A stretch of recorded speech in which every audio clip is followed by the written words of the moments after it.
Boa noite. Vamos então dar início ao nosso estudo das quartas-feiras, na continuidade. Primeiramente, como de praxe, agradecer a Deus, nosso Pai, a Jesus, nosso bom e amado Mestre, por mais um dia de vida, por mais uma oportunidade que nos é dada nessas quartas-feiras de juntos estudarmos um pouquinho, entendermos um pouquinho mais do Evangelho de Jesus, os comentários que estamos estudando da Carta de Paulo, orientado pelo Espírito de Emmanuel. Que a paz do Mestre se faça presente na nossa noite e que nos traga as inspirações necessárias para entendermos o nosso estudo de hoje. Que Jesus nos abençoe. Na sequência do Evangelho por Emmanuel, nos comentários da Carta de Paulo, vamos ver qual que é o capítulo para o nosso estudo de hoje. Primeira carta aos Coríntios, capítulo 15, versículo 10. Nos diz Paulo: mas, pela graça de Deus, sou o que sou. E sua graça a mim dispensada não foi estéril. Ao contrário, trabalhei mais do que todos eles. Não eu, mas a graça de Deus que está comigo. O amigo espiritual que nos orienta nosso estudo deixou esse pequeno comentário, que nós vamos, antes de começar com o nosso querido Emmanuel, passar para vocês. Ele nos diz assim: que graça de Deus é essa que habitou em Paulo e que certamente habita em nós? Onde estará esta graça diante de um mundo tão recrudescido e encharcado em lágrimas? Por onde e por quem trabalharei essa graça de Deus que habita em mim, se somente consigo observar sombras nos caminhos do mundo? Mas, do que nunca, hoje, às portas da nova era, o Espiritismo nos auxilia a compreender a dimensão dessa graça de Deus. Graça essa que não pode ser quantificada pelas medidas do mundo, mas pode ser compreendida pelas vozes que ecoam no encadeamento reencarnatório que nos trouxe até o eu de agora. Essa é a mensagem do companheiro orientador desses nossos estudos. Mas vamos então a Emmanuel, nos comentários dessa passagem de Paulo na Carta aos Coríntios, primeira Carta aos Coríntios. O que nos diz Emmanuel? Na luta educativa, ninguém nos desconhece a inferioridade de espíritos ainda vinculados aos processos evolutivos da Terra. Sempre que tenhamos as nossas condições imperfeitas confrontadas com as qualidades sublimes que imaginamos nas entidades angélicas, não nos é lícito, porém, negar os recursos de aperfeiçoamento que já nos felicitam. Somos incipientes no trato dos conhecimentos superiores, mas já estamos instruídos quanto à necessidade de adquiri-los. Aí nós nos perguntamos, a nossa personalidade de passado, todos nós, será que nós possuíamos o conhecimento que nós temos hoje? Claro que não, porque tudo é progresso, tudo evolui, Se hoje nós reconhecemos que nós não possuíamos e não temos ainda essas qualidades angélicas, isso quer dizer que nós já estamos nos conscientizando de que o nosso eu de agora ainda possui muito a adquirir nessa caminhada que nós estamos das reencarnações. Então, desta forma, estamos na etapa da caminhada onde não mais nos consideramos perfeitos, ou seja, temos muito ainda para aprender, para adquirir, para estudar, para ensinar, para passar.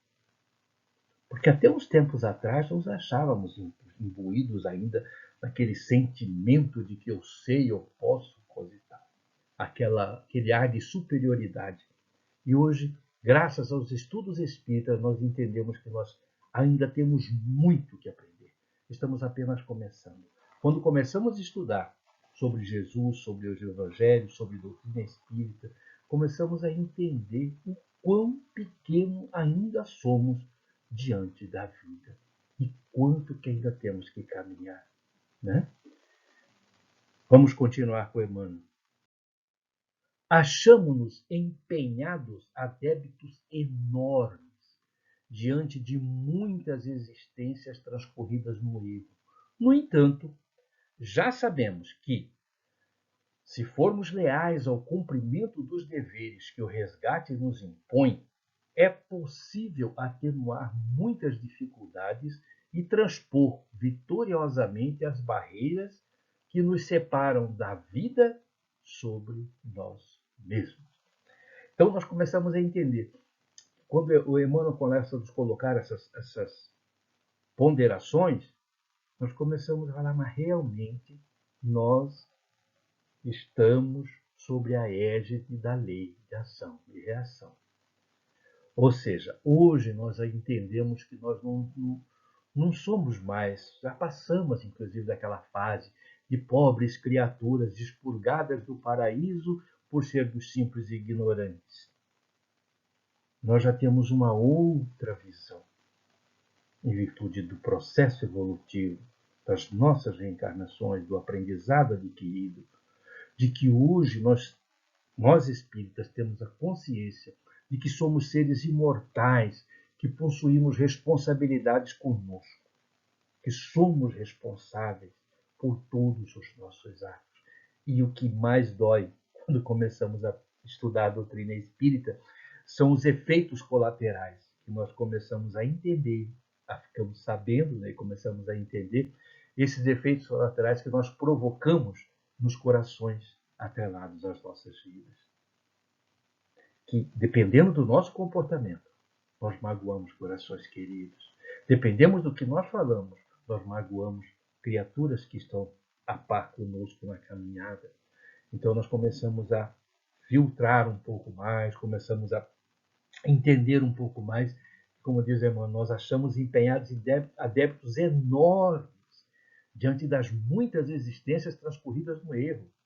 Hoje nós já temos essa consciência e nós estamos tentando, pelo menos, né, estamos fazendo o possível, esse estudo é uma prova disso, do conhecimento que nós começamos a adquirir e encaixar no nosso dia a dia, na nossa vivência, para que melhoremos, né, esses débitos enormes de existências transcorridas no erro, para que, principalmente, os efeitos colaterais, né, que nós provocamos nas outras vidas que vivem conosco, sejam amenizados. Mas vamos continuar com Emmanuel.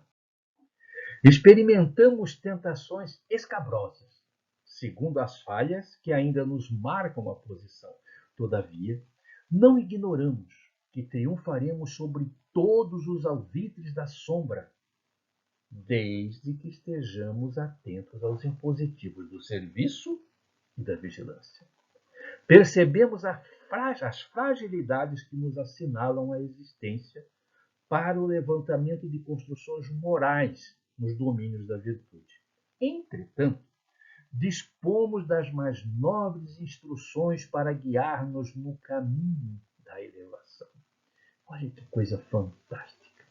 E da onde que vêm essas instruções a guiar-nos no caminho da elevação?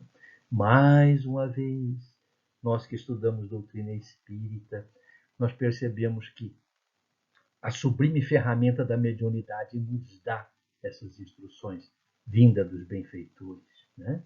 Ou seja, nos traz aquele consolo nos momentos de despertamento espiritual que a gente sabe que dói. Quando nós começamos a receber do outro lado da vida as informações, as orientações dos estudos, a partir da codificação para cá, das obras complementares, nós vamos perceber que a maturidade espiritual dói. A gente deixar muitas coisas da vida, do mundo, por assim dizer, e começar a pautar o nosso eu, a nossa caminhada dentro das diretrizes cristãs, né?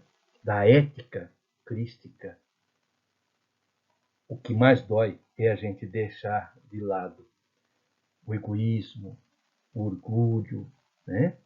A vaidade, o sentimento de superioridade e uma série de outras coisas. Começamos a entender o quão pequeno nós somos ainda diante da vida. E essa maturidade, ela vem gradativamente sendo, como se diz, adubada pelo trabalho da mediunidade. Dessa faculdade que todos nós temos, muitos a colocam à disposição dos espíritos, outros mesmo até desconhecem, mas que recebem da mesma forma, através das intuições, as orientações, os conselhos que vão nos guiando gradativamente, como Kardec mesmo tem no Livro dos Espíritos. Os imortais disseram a Kardec que são eles, os espíritos, que via de regra nos dirigem. E realmente não importa o cunho religioso, não importa o que nós pensamos, deixamos de pensar. Os espíritos interferem 24 horas no nosso dia, no nosso campo mental. E eles começam a nos dirigir. Então, quando o Emmanuel diz assim, entretanto, dispomos das mais nobres instruções para guiar-nos no caminho da elevação. Basta nós aceitarmos essas instruções, né? E colocarmos em prática, pelo menos tentarmos colocar em prática. Vamos continuar com o Emmanuel?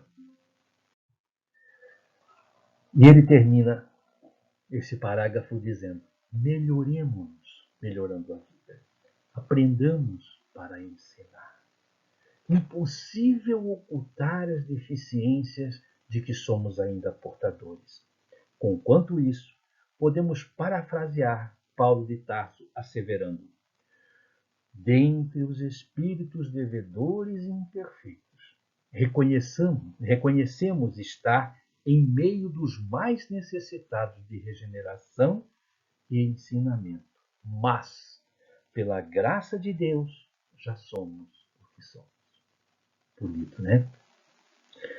E hoje, meus irmãos queridos, já somos o que somos. E vamos agradecer imensamente a Deus por isso, por termos chegado até aqui, como diz o nosso querido amigo Tupinambá, né? E sempre ele nos aconselha a nos dar um abraço a nós mesmos, porque se nós chegamos até aqui, é porque nós fizemos a nossa parte. E que continuemos a fazer a nossa parte.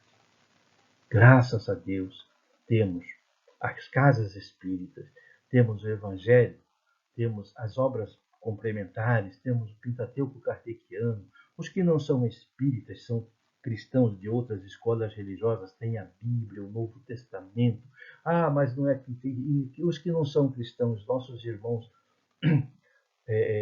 muçulmanos, têm a literatura deles também baseada nessa lei universal de fraternidade. Então, todos nós temos essas instruções, esses instrumentos para nos melhorarmos no dia a dia. E graças a Deus, como diz o Paulo, já somos o que somos. Temos muito que caminhar ainda, com certeza. Nosso coração precisa ainda se desvencilhar de uma série de sentimentos. A humanidade precisa. Nós não temos ainda, tem hora não fica difícil entendermos como que em pleno 2022 ainda tem irmãos se matando em guerras tolas, por assim dizer, por sentimentos que, se formos pesquisar, não vale a pena. Nenhum tipo de violência vale a pena. Né? Que fica a lição da noite de hoje, como diz o Paulo, graças a Deus, já somos o que somos. Que a paz de nosso Senhor Jesus permaneça conosco. Até a próxima quarta. Um beijo no coração de todos. Fiquem com Deus.